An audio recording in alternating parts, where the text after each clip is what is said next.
Hey Brownsville, thank you for joining us for our first edition of Brownsville at Large in 2026. Happy New Year. So much has happened since our last podcast, and we have some incredible topics coming your way. I am your host, Brownsville City Commissioner at Large, Tino Villarreal Jr. So glad to have you join us. Our episode is putting the spotlight on District 2 and what is moving the needle right now in everyday life. We will dive into the purchase of Robin Hood property and what it means to residents in regards to parks, recreation, and flooding issues in Four Corners and 1,000 homes. And the future of our airport will also be a topic of discussion. Joining me on the show is Brownsville City Commissioner Linda C. Macias from District 2.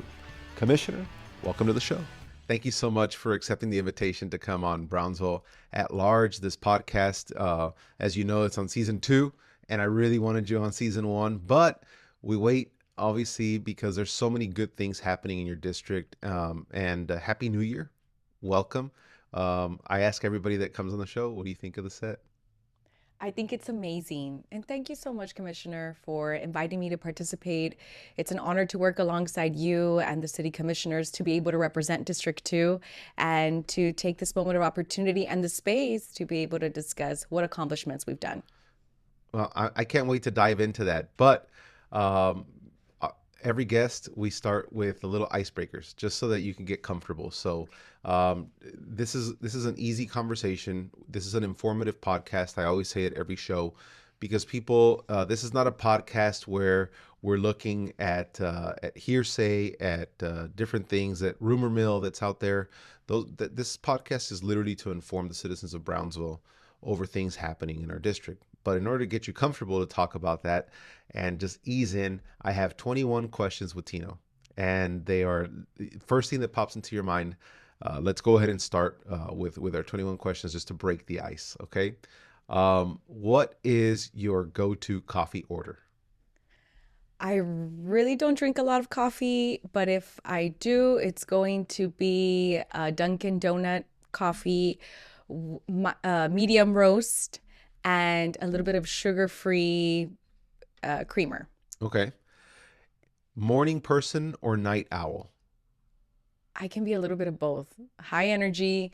I love to conquer my mornings, get as much done. But then since I'm a mom, I also get that little extra time to myself at nighttime. So sometimes I do push my boundaries on sleeping late. Okay. This one's a hard one.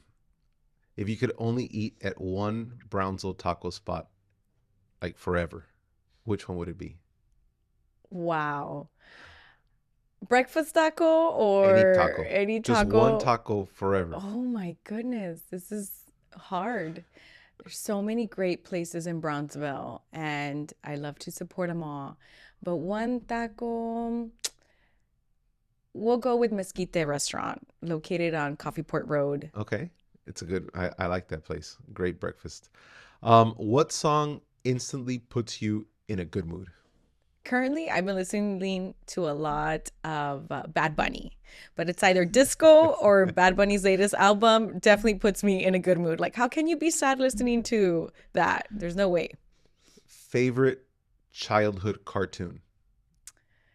Probably Pokemon or Dragon Ball Z. Okay. What's one thing you wish more people knew about Brownsville? The great history that it has. Okay. Yeah, I agree with you. Describe yourself in one word. Energetic. What was your first job ever? My first job ever, I worked for Dolce Roma at 16 years old at the mall, which was right outside of the movie theater, which is no longer there. But that was my first job ever. Um, SPI Beach Day or a walk at Linear Park? That is so hard because I love to do both. But I'll do an SPI beach day. I'm a Okay. Pisces, so we're water signs. So definitely refresh with that. Secret talent or the closest thing to it? Secret Like for talent. you, do you have a secret talent You know or what? anything close to it? I like to sing. So singing, secret talent. Well, would you like to sing a song? I'm kidding. I'm kidding. Yo tenía una esperanza. Just kidding. Let's There go. you go. Dinner with any historical figure. Who is it? It would be, I would love to have dinner with Gladys Porter. That's a good one. Um, She brought so much to Brownsville, and her legacy still stands today. And it's an incredible story. Maybe that could be for another episode. what app do you use way too much? Probably social media, Instagram or Facebook. If you hit one, the one you use the most. Facebook. Facebook, I would say that I'm the same. That or ChatGPT are probably my two top ones. What's something that you're scared of? Something that I am scared of. I think, like a parent, it would be something happening to my children. Definitely something that scares me, or any parent for that fact. But yes, If you weren't in public service, what else would you be doing with this time? that's a great question. I've always volunteered.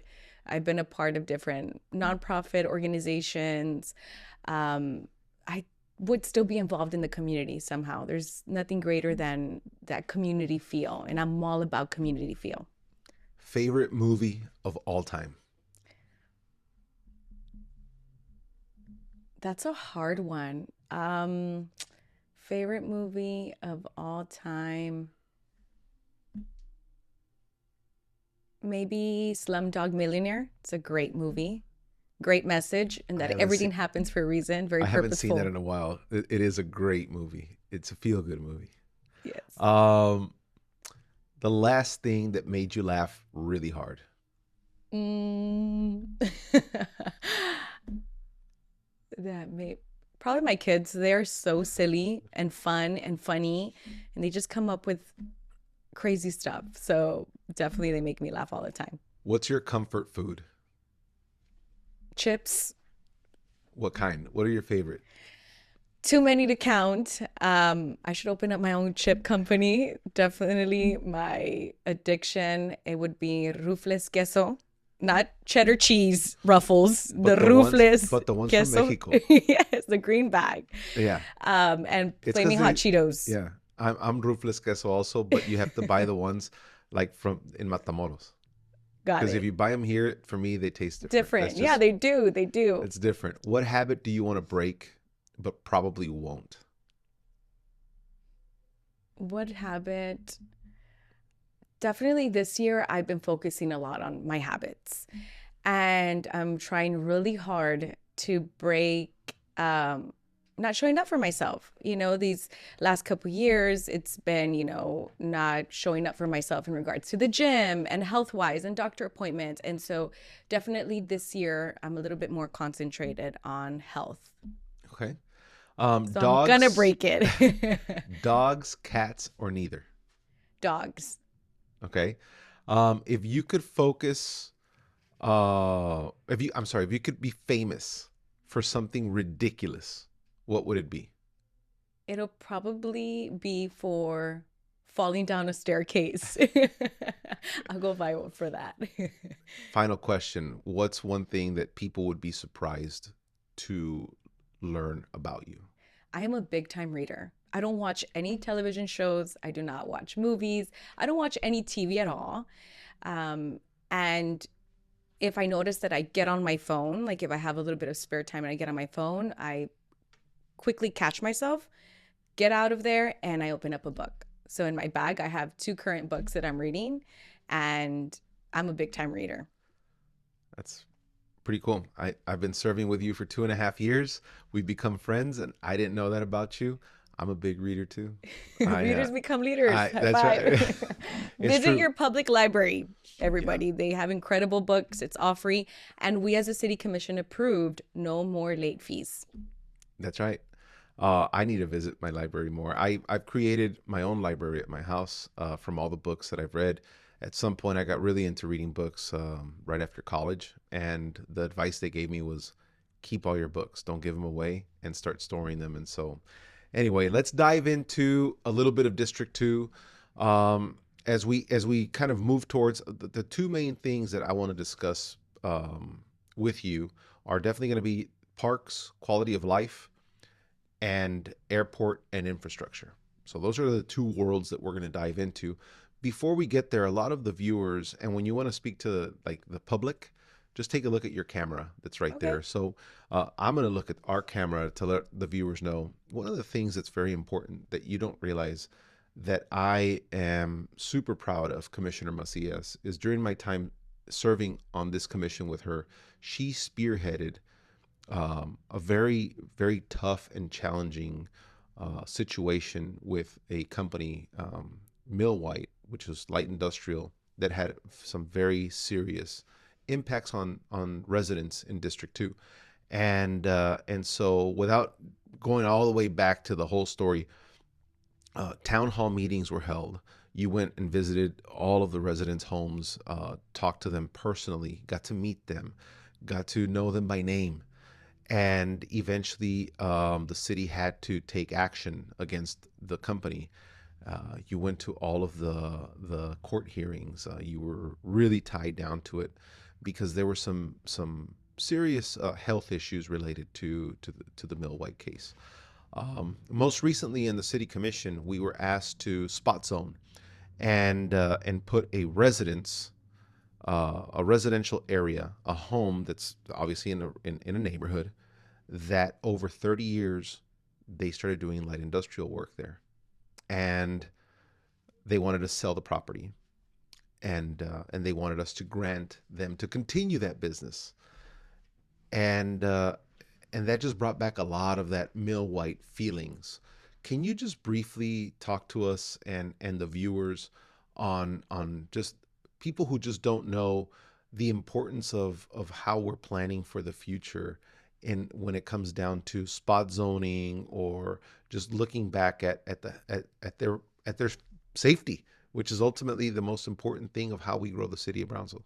Absolutely. So back in 2019, they created a comprehensive plan for plan and zoning. And one thing that you'll notice in District 2, we have about 11 different precincts in District 2. And as you drive around there, it's a little bit mixed with everything. You'll see warehouses, and right next to the warehouses, you will see apartment complexes. And then right next to the apartment complexes, you'll see a mechanic shop. So you start to see this diversity that kind of does not make sense. And it could be a little bit frustrating because it shows a lack of organization that was placed back then. So in 2019, they adopted this comprehensive plan. And now we have a little bit of overview of like, okay, this area is designated for residential only. This area is designated for light industrial only. And one of the issues that we had with Millwhite is that Millwhite was a light industrial company.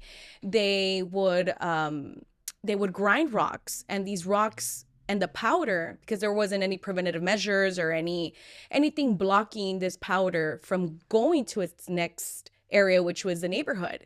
So about 23 years ago, the city commission approved a neighborhood right next to this light industrial area.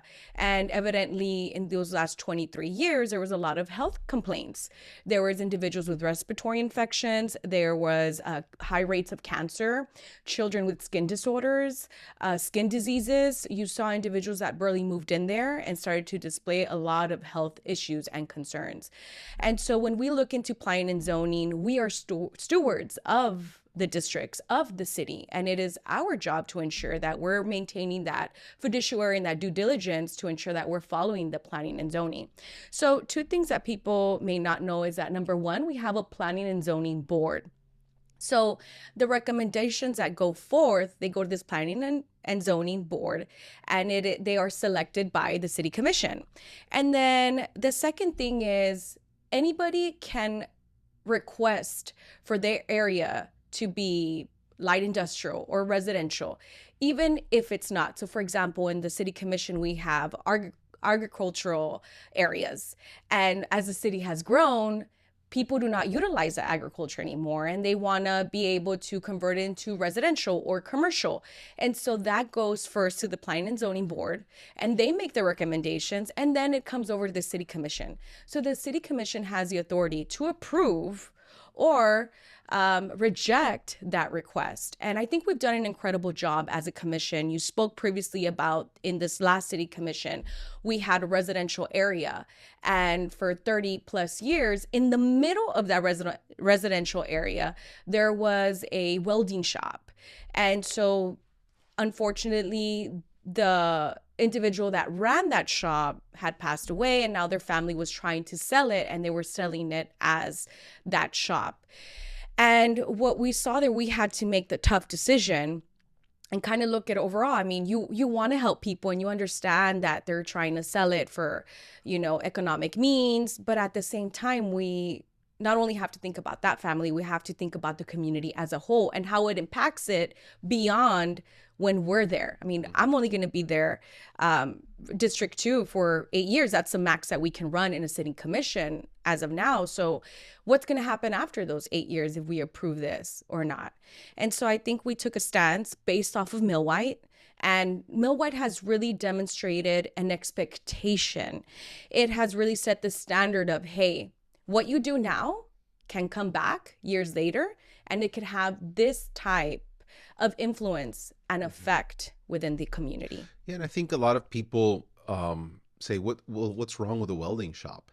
And for us, thinking of the future, it's, well, the moment that we approve light industrial, if the welding shop happens to close, or the new owner happens to say, you know what, the welding shop didn't work out for me, I'm selling it to someone else, they could put anything that fits under light industrial right in the middle of that residence. So it's not about the welding shop. It's about the zoning to light industrial.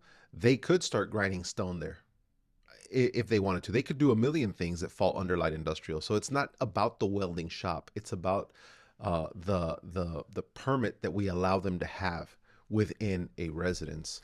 And it's always those tough decisions, right? To say no, because then they get mad, and they may get mad. They will lose faith within us. But at the same time, it's those tough decisions that we have to abide by and think about everybody as a whole. Well, I agree. So one of the biggest things that And moving then can I forward. just mention Oh, one more thing? sure. That precinct in discussion, that precinct, only 60 people come out and vote in a municipal in that precinct alone. And we have to continuously show the community that we are there for them and we're representing them.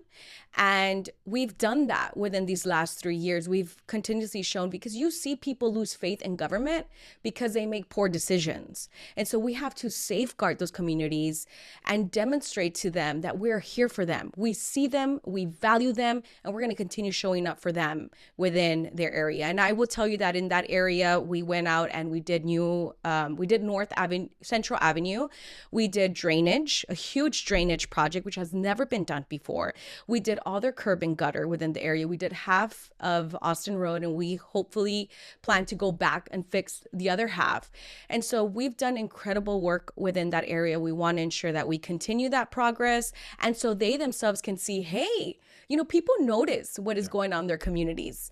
And I think that shows for itself. So despite whether they come out and vote or not, it's important for us to keep showing up and demonstrate to them that we are stewards and we are leading with passion, and we see them and we value them, and we're going to continue to do everything within our power to ensure that we represent that community.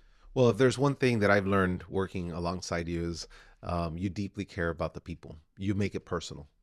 You make it personal for them as their advocate, right? Not personal on behalf of Linda Macias, but personal representing them and becoming their voice. And I think that's very powerful, which is a perfect segue into something that, again, is very near and dear to your heart. When you first got elected, I remember you making a really big deal about District 2 and the lack of parks and recreation and quality of life within your district. And so we're going to talk about how you've touched upon some of those things. But for me, one of the most important things is the Land O'Lake subdivision. So I want you to walk us through a couple of things about how last summer during June, the city of Brownsville acquired a property behind the Walmart.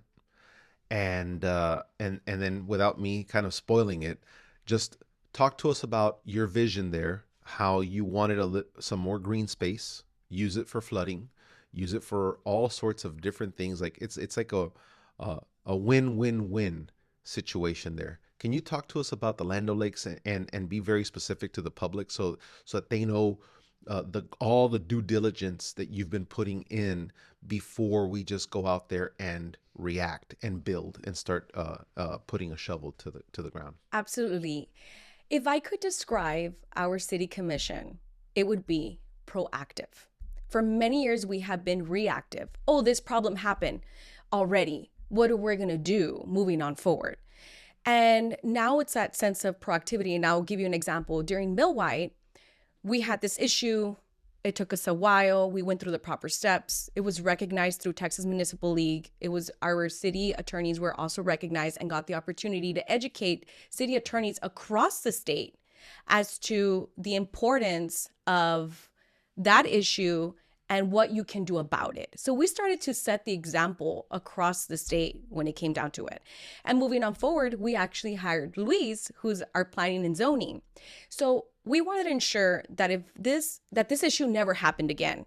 So we were going to be proactive. So moving on forward, we hired Luis, and Luis goes on to all these businesses that we once approved, and he goes by and ensures that he has those regulatory laws and that they're abiding by what we had approved them to be.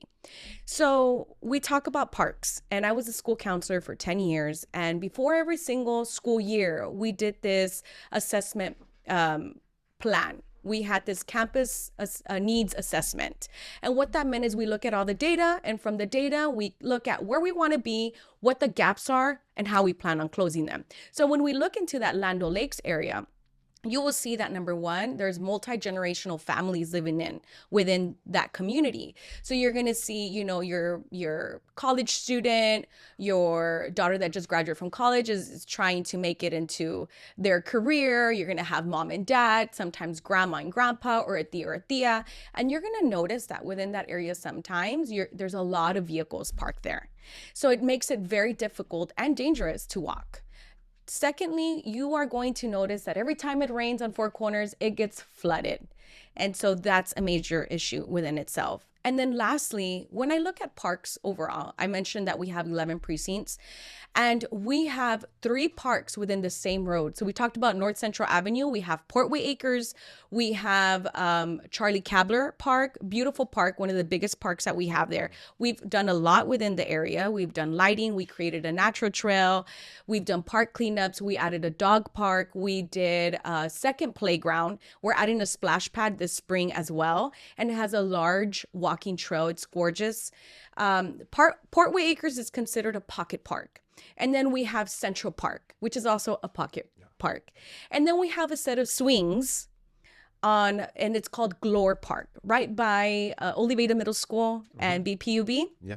And then we have a trail system, Paseo de la Resaca trail system, which in November 2022, that was redistricted within the district. So it wasn't like a District 2 initiative. Throughout the redistricting and the growth, that became a part of District 2. So we have 4 parks, 3 of them on the same road. We have a set of swings, and then we have a trail system. All beautiful, all needed. But then what happens to the disparity within the rest of the district? There is none. So when we look at parks, there isn't much, and that's a disservice, and it's unjust, especially when we're trying to build a community of health. Because what's happening, Commissioner, is that we have 1 in 3 individuals in Brownsville, Texas, diagnosed with diabetes. And diabetes is not just a disease that's just a sugar.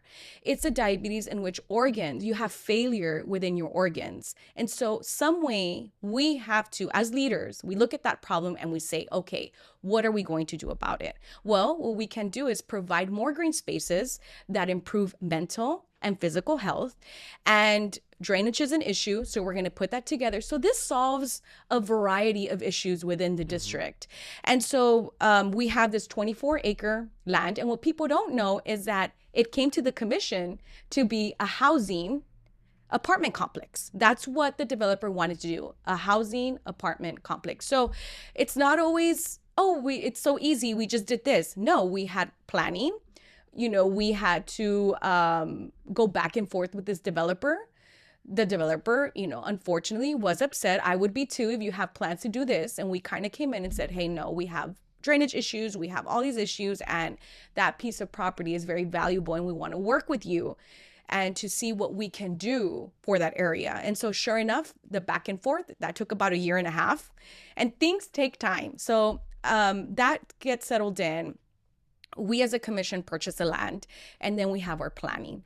So, we hire over this company, and we are now going to be doing drainage there. But you hosted a community feedback event. Yes. On Robin Hood, right? Residents saw 3 different conceptual designs put together by Stantec. Okay. What were the 3 options that they saw? So the first one was just a natural trail. It just had trails, trees, ponds. The second one had a variety and a plethora of things. It had playgrounds, basketball courts, it had soccer fields, it had a pickleball court, it had a football, soccer fields, yes, and then trails as well. So it had a little bit of everything. And then the third one, it just had a playground, it had trails, and I want to say it was about 1 field. And that's the thing about District 2. We don't have any soccer fields. We don't have any football fields. We don't have fields whatsoever. And so the majority of individuals selected Concept 2, which had the basketball courts, a little bit of everything. They want to have their version of Gonzalez and Oliveira Park. Yes, District 2. Exactly. Yes. So, and the beauty of that is, again, Brownsville is sadly led by a lot of fake news and a lot of bloggers that don't do the due diligence of feeding the truth to our citizens. They just like to throw whatever gets views, which is controversy. One of the biggest things for me is that you wanted to give the people the right to tell us the feedback. What do you want to see there? Because they answered loud and clear. We want it all. We want basketball courts, soccer courts. We want swings, playgrounds, trails. Give us a park. But also the important part was drainage infrastructure, because like you said, for 4 corners. So let's talk about flooding. It was mentioned this project could benefit about 1,000 homes in the 4 corner area. So what does that mean to all of those homes and 4 corners? Obviously, and the videos we see of cars like underwater when it rains and people total loss. What does this mean? The fact that we're going to be able to kill 2 birds with 1 stone. Give the residents of District 2 their version of a high quality park on top of 1,000 homes, and 4 corners are going to get some relief for flooding. Absolutely. And I think it's a resourceful approach, an approach that reduces anxiety, stress, improves quality of life. I would tell you that as a commissioner, when it rains, it's a very different feeling for me than when I was not a commissioner. As I was not a commissioner, I would grab that cup of coffee or a tea and then look outside the window and just enjoy the rain. As a commissioner now, it's like, okay, I go and drive around. What areas need help? Okay, we've done this at Precinct 5 by Dana Avenue. That was a huge drainage issue. We went ahead and fixed in their drainage issue. And now when it rains, that community reaches out to me and says, hey, I don't know what you've done, but I would tell you that every time it rains like this, it floods. And ever since you took office, it has not flooded. So I don't know what you did, but thank you. And yeah, we did a lot of work within that area. And that's the same type of relief that I want to provide for all areas. And right now, the priority is that area, the 4 Corners, the Land O'Lakes area, Robin Hood. We see a lot of those businesses also. They tend to also flood. Yeah. And so we want to give the businesses that tranquility of knowing, hey, you are going to have customers, whether it rains or not, because they'll have access to enter your parking lot because it's not flooded. And so it's very important that we represent and that we're finding those solutions beforehand. We don't want, oh, it flooded so poorly and water went into all these homes and now we're going to do something about it. No, we are going to be proactive and spearhead this before anything else happens. Mm-hmm. Now, this does not guarantee, commissioners, a lot of people think, oh, it's fixed now, we'll never have a flooding issue. Yeah. It can happen, but we want to have as many preventative measures as possible. Yeah, well, I'll tell you right now, that's something that is a big deal. If our viewers didn't know about that, if our citizens did not know about that, that acquiring of land, and like you said, it's proactive. 100%, we could have used housing, apartments, would have looked beautiful there. But looking at and having a commissioner that's worried about quality of life, green space, health, right? I think that having parks there and having everything that we need on top of using it as a reservoir for flooding is definitely I mean it's what's needed for our city. And Commissioner, this is the first time that we have ever purchased land for those purposes. Yeah. Usually what happens, it's reactivity. Oh, there's a lot, and there's an empty lot there. Maybe what we can do is a park. Let's do a pocket park there. This is the first time we're saying, hey, we're going to go after this land. We're going to say no to that housing project, and we're going to create it for this purpose, proactivity. Yeah. Congratulations on that. Thank you. I mean, I think it's great, and I can't wait to see it happen. Let's shift to another, our second topic, and that I really wanted to touch upon, because you've also, from the very beginning, we have a beautiful airport. We're trying to do more, and you've been super involved in the infrastructure of the airport and the development of the airport. So let's chop it up piece by piece. First, let's talk about how you wanted to make sure that we had good food and now coffee options, and a playground and somewhere for while you're waiting for your flight, because you're a traveler, you love traveling, and the airport sits in the middle of your district. So just walk us through just those things, just food, coffee, and the playground.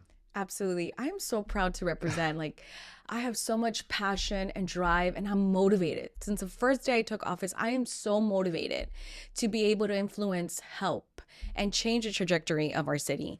And one of the things that we hear a lot about is individuals who are frustrated at our system and our airport because of the lack of resources. And so one of the things is providing a better flying experience. People will say, I fly out of there because they provide this, or I fly out of there because it's nice to have that. And so we want to ensure that we cover all our bases. So when I went in, there was an empty shell. There was no restaurant, nothing. We ended up getting Calacas Tacos in, which we're so grateful. They provide breakfast and lunch and dinner. And so that alone changed, because people got to go there early, and then, okay, we have something to eat. You know, you don't want to be worried about when's your next meal going to come in, because you don't know if that flight is going to be delayed or not. So we added that in. They also ended up getting a license for beer and wine. And so that also improved the experience. We had a lot of spring breakers come in recently. Well, last year during March, and that was the first time that they had their license. And man, you saw people drinking beer left and right, you know, during lunchtime. So once it's vacation like time, at every other airport, it's beer time, yeah. You know. But it's now being able to provide that opportunity for them. And then I flew out when we had a velo, and when we flew out, my daughters were running up and down. We had a delayed flight, and I remember feeling frustrated, like, hey, we don't have much here. So what can we do that can provide for kids and also the business community? We don't have a business lounge, a VIP lounge. We don't have a playground. And I remember there was this father. He came up to me. I'm already feeling a little frustrated. I'm like, okay, because I get frustrated in ensuring and saying, wait a minute. The only one that can do something now is you. Like, you can no longer look at a problem. You also have to look at the solution and move on forward to do it, because you're in that capacity now. So I remember this father coming up to me, and he just started venting. There's nothing to do here. I mean, why isn't there a playground? My daughter's running up and down, right? He was like, I was complaining to my wife, and my wife says, hey, why did you complain to me? The commissioner of that area is over there. So he comes up to me, and I say, hey, I hear you. I'm with you. And as soon as we flew out, I was already thinking, okay, sending out the emails. What do we need to do? And how we can also be resourceful and not utilize taxpayer money, because that's another thing. What grants are there out there? What community partnerships can we do?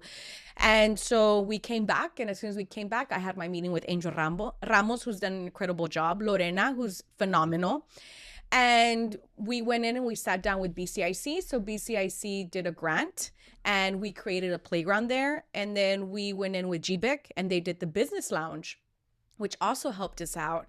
And we have now Cactus Brew coffee, amazing coffees, different Same, beverages. the Bailly family, right? The Calacas family. Yes, I'm Phenomenal. so grateful for Yeah. them to give us the opportunity to provide such an amazing service.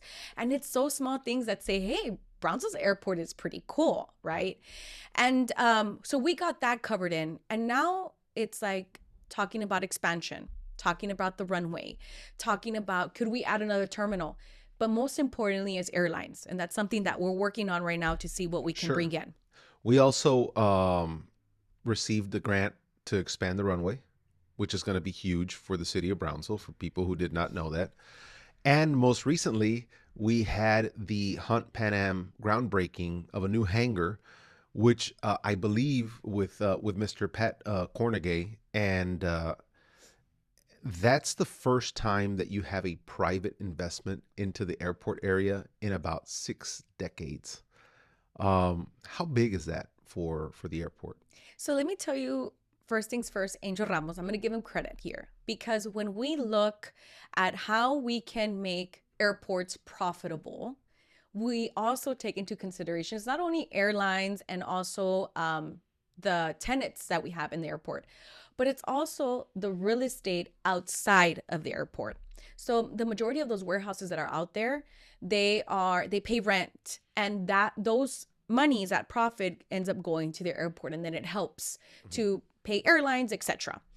Now, the last time that we had revamped real estate there in reference to their lease value was 1980. So Angel Ramos comes in, he's looking at, hey, these contracts, it's been a while.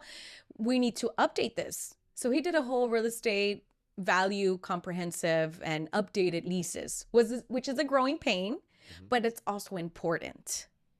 And so he went and he did that. And there is so much growth happening. And a lot of businesses are noticing and they're wanting to come in. We've had major conversations. Another thing, Commissioner, I want to touch point is the advocacy that we do. We go up to the Texas legislator and we advocate for your airport and say, hey, any letters of support that you can do to help us with the FAA, it would be incredible. We've talked to Senator Ted Cruz. Vicente Gonzalez has been an amazing advocate. He always helps us out, and he's the one that helped us out with the $33 million grant, which was much needed. We then went on to Washington, D.C., and we advocate. We go knock on those doors and say, hey, we're from Brownsville, Texas. This is who we are. This is what we're doing. This is where we want to go. Can you be a part of that plan as well? Can you help us grow as well as a representative? And so surely we've had everybody come on in, and we were granted this FAA grant, $33 million, great amount of money. And this is to revamp our runway. And so we're in discussions of phase 2, wanting to get an additional 33 million to see, could there be an expansion, a runway expansion, and that'll help us out with bigger planes. A lot of people don't know that sometimes the reason why we have small planes is because our runway does not allow us to. And there's FAA regulations that we have to abide and meet by in order to go after that. So I feel like what we're working and what we're doing, if I could describe it in one word, is future. I feel that there's a future in that airport. For a long time, we were a little stagnant, but we're working day in and day out, and being able to work with you and amazing colleagues and commissioners that are on the same page to say, hey, even though it's a Linda Macias district, it's all of our responsibility to help out that airport. So thank you so much for your support and your advocacy as well. I mean, I'm excited to see when you get private investment now, right? Like Hunt Pan Am and their new hangar. I think that just opens the door and sends a loud message to other private investors that are now looking at how do they create or revamp their own hangars. More and more, we start hearing things like that SpaceX is going to become a public entity. And when it does, I mean, the amount of people that just drive in here to go see a launch, and if they start launching more frequently, I know that we get a lot of flack because of SpaceX, even though that's not in the city of Brownsville, but what it does to the Brownsville economy is enormous, and more you start seeing the need for more commercial airlines. But also, one of the things that Hunt Pan Am does that people don't realize with Mr. Pat Cornegay is that while he brings in a new hangar, there's also more and more private planes flying into Brownsville. And people don't see that. They don't see the private planes that come in and out. And so we currently have two FBOs. People who want to fly private, they can fly into two different areas, but they're rather small.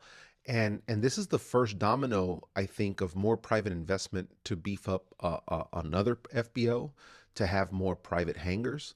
And then finally, I'll just conclude that point by saying that one of the things that we're working on as a commission, and it's going to affect District 2 dramatically, and I'm glad that you're very involved in it, is the fact that um, we need to start thinking of our airport also as a future spaceport. So in the future, this is where again, this is going to be an ongoing conversation. At what point? I know that recently we even had the defense secretary come and tour SpaceX. So when you start looking at defense secretary, that means that there's going to be a lot of launching of not just space travel. There's going to be a lot of rockets launching that could do multiple things. If and when you can fly, uh, whatever that means, if it's going to be from Brownsville or Boca Chica to Paris in an hour, from Brownsville to Hong Kong in an hour, uh, that's mind blowing. Some people can't wrap their head around there, and so we are looking at the future. We are trying to figure out how we can partner, how we can get grants, how we can grow the airport to become a spaceport agency, to be able to have national security and defense at our airport, to have secure facilities for high level conversations, even some military presence in the future. There are so many things that are going on, and they start with that vision and the passion that you've had at the airport for. I always tell people this, and this is a very important thing: the airport is the first thing you see from Brownsville and the last thing you see from Brownsville. And so I want to congratulate you that now people's first vision of Brownsville is our culture, great food, great environment, and the last thing that they see in Brownsville is that we're up to speed like every other airport, that you can get there early, you can enjoy good food, you can enjoy some good drinks, you can have a business center if you want, you can have your kids if you have a delay, somewhere to entertain themselves. There's so many things that are now starting to improve in as the first and last things you see within our city. Is there anything else, Commissioner, that you wanted to say before we wrap up this episode? I think one of the things that I would like to share out is continue to help us make this city better. And a lot of people may state, well, you're the commissioner, you can do something about it. But truth is that we can all do something about it. Even before becoming a commissioner, if I saw something dirty, if I saw a park dirty, if I saw my neighborhood dirty, you know what? I would grab a bag of trash and I would go walk around with my kids and start throwing things in there. And sometimes my girls will go somewhere and they'll be like, hey, there's trash, let's start picking it up, and we've had play dates with other people when we're out and about, and hey, and they get their little friends to do that too. And that's the next generation, right? We try to set the example, as parents and as adults, as well as leaders, to demonstrate what we would like the next generation to do, and cleanliness is one of them. We have some couple of cleanups coming up. We invite the community to come out, follow the City of Brownsville page, the Parks and Recreational The new Facebook page, Bright Initiative. the new Bright Initiative. It's continue to help us make this city beautiful, amazing, and we have an amazing community already.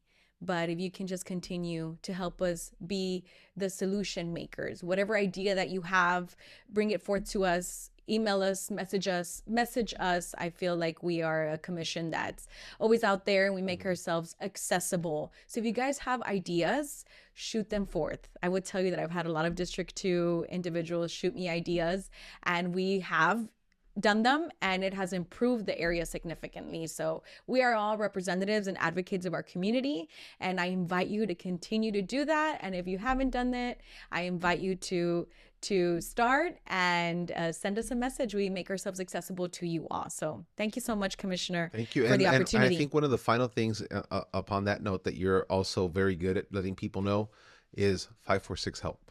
Yes, 546 help. Thank you for bringing that up. Yeah. That helps us know what the issues are and what's important to and you. document them in not just in us as city commissioners. Is every call that goes into 546 help is logged. And so if there's multiple phone calls happening, for example, the other day there was a PUB outage, a big light pole went out in District 3, and those were like messages and phone calls and emails. And I would tell them, we're on it, we're here to help, but also call 546 help, because the moment that the city starts registering those phone calls, you get to see the power in numbers. And so 546 help is a big deal. And I know that you're a big advocate to let people know we're here to help you. We're not trying to wash our hands by saying, don't call us. Call us. We're here to address your needs, but also call 546 help as a resident so that they know, hey, there's this tree that fell down.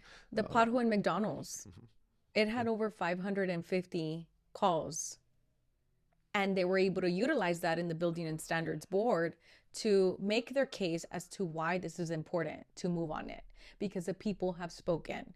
So yes, you're right. Continue to report. 546 help is a major way in which you can voice your concern. Perfect. Well, that wraps it up. Commissioner, thank you very much. I know that we only talked briefly about Millwhite and two of the projects that are kind of the most pressing. You are a champion for District 2. So many streets, so much drainage. You are very visible, very accessible. I think that's what people want in a commissioner, is somebody that has a passion. Like I said, you're a voice for the people. You really take it, you take their concerns and you make it very personal, which I think is why you're liked so much. We joke around that you're District 2, but you're number 1 in people's hearts. And keep doing what you're doing. I'm very honored to serve alongside you and have a strong representation within your district. I really do think that is the direction that we're headed in the city. This is a great time for the city of Brownsville, and we need very educated and serious people leading it. And I think that you are the right person to be here right now. I think God has put us in this path for a reason. But I want to thank you for being on the show. I want to thank you for everything you do for our community. I want to thank you for being a really good mom. I enjoy spending time with your 2 daughters. They're phenomenal, and a great wife to Hiram. He's just a phenomenal partner. I have nothing more to say other than thank you. I hope that this was informative for the citizens of Brownsville. I know that we have more, and I plan to have you back so that we can give some updates again in the near future. So thank you again. That wraps up this episode. I'm Tino Villarreal, your host, and this is your commissioner, Linda C. Macias. Thank you. Thank you. Bye.